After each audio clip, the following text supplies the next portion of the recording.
Kakain muna, guys. Sumuko na.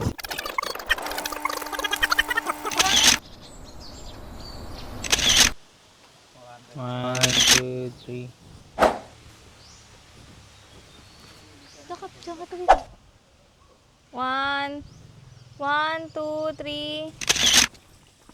Ano, okay tayo? Hindi natin alam. Pero kung gusto mong makita yung dam, malamang sa taas ka magpupunta.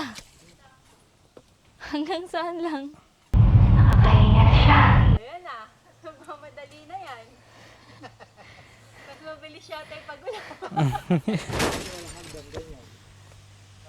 Hi guys, dito kami sa Gintong Pakpak sa Arayat, Pampanga.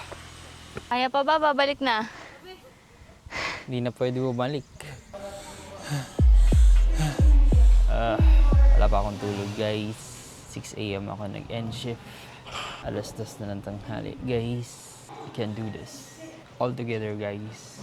Ito ang perks ng work from home. What's up? Nasa galaan na naman kaming dalawa. Para bang walang pasok mamaya. Yes. Bubuksan nga ito, buksan mo nga.